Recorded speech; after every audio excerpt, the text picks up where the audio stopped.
Halo semuanya, pada video kali ini saya akan menjelaskan mengenai analisis volume biaya, tugas dari mata kuliah Akuntansi Manajemen, dosen pengampu Ibu Purwanti SPD, MM, oleh Indra Herdiana dengan NIM 112111296,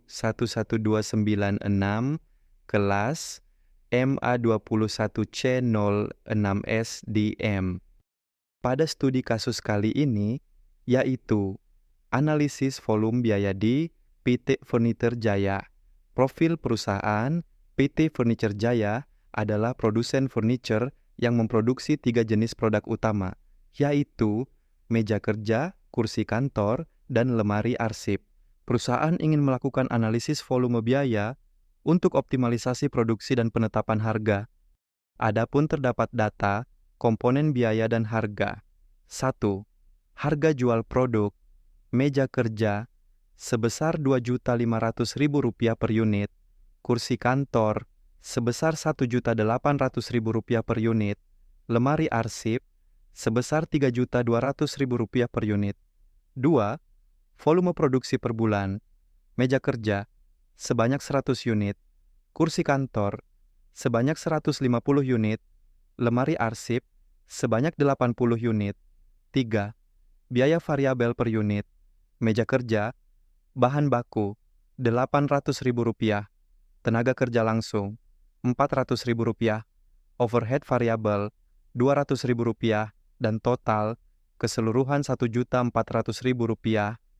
Unit kursi kantor, bahan baku Rp500.000, tenaga kerja langsung Rp300.000, overhead variabel Rp150.000, dan total keseluruhan Rp950.000 per unit. Dan yang terakhir, lemari arsip, bahan baku Rp1.000.000, tenaga kerja langsung Rp500.000, overhead variabel Rp250.000, dan total keseluruhan Rp1.750.000 per unit. 4. Biaya tetap per bulan, sewa pabrik Rp25 juta, gaji manajemen Rp35 juta, depresiasi mesin Rp15 juta, biaya pemasaran Rp20 juta, biaya administrasi Rp10 juta, dan total biaya tetap sebesar Rp105 juta. 5. Komposisi penjualan, meja kerja 30%, kursi kantor 45%, lemari arsip 25%. Analisis Break Even Point BIP. 1. Perhitungan margin kontribusi per produk. Meja kerja. Margin kontribusi sama dengan Rp2,5 juta, dikurangi Rp1,4 juta sama dengan Rp1,1 juta. Rasio margin kontribusi sama dengan 44%. Kursi kantor. Margin kontribusi sama dengan Rp1.800.000 dikurangi Rp950.000, sama dengan Rp850.000. Rasio margin kontribusi sama dengan 47,2%. Lemari arsip. Margin kontribusi sama dengan Rp3.200.000 dikurangi Rp1.750.000 sama dengan Rp1.450.000. Rasio margin kontribusi sama dengan 45,3%. 2. Perhitungan margin kontribusi tertimbang.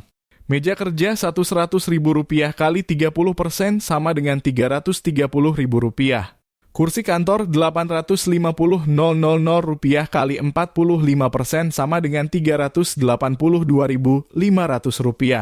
Lemari arsip Rp1.450.000 kali 25% sama dengan Rp362.500. Jadi total margin kontribusi tertimbang Rp107.500.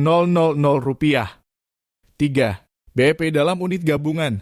BEP dalam kurung unit gabungan sama dengan total biaya tetap dibagi margin kontribusi tertimbang. BEP dalam kurung unit gabungan sama dengan Rp105 juta dibagi Rp1.075.000.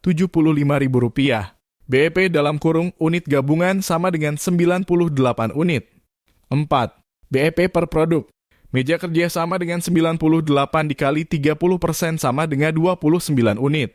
Kursi kantor sama dengan 98 dikali 45% sama dengan 44 unit.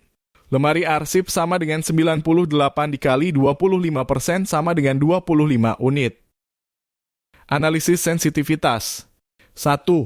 Dampak perubahan harga jika harga semua produk dinaikkan sebesar 10%. Maka, meja kerja Rp2.750.000, kursi kantor Rp1.980.000, lemari arsip Rp3.520.000. 2. Dampak perubahan biaya variabel jika biaya variabel naik sebesar 15% karena kenaikan bahan baku. Maka, meja kerja Rp1.610.000, kursi kantor Rp1.0925.00, lemari arsip Rp2.0125.00. Rekomendasi untuk manajemen. 1.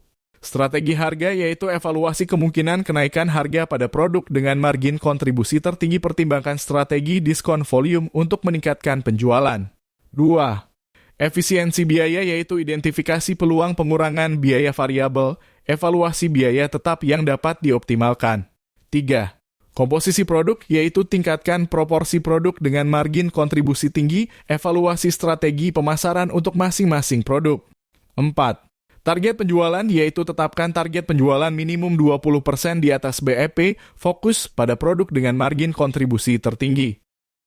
Terima kasih sudah menonton, semoga bermanfaat ilmunya ya.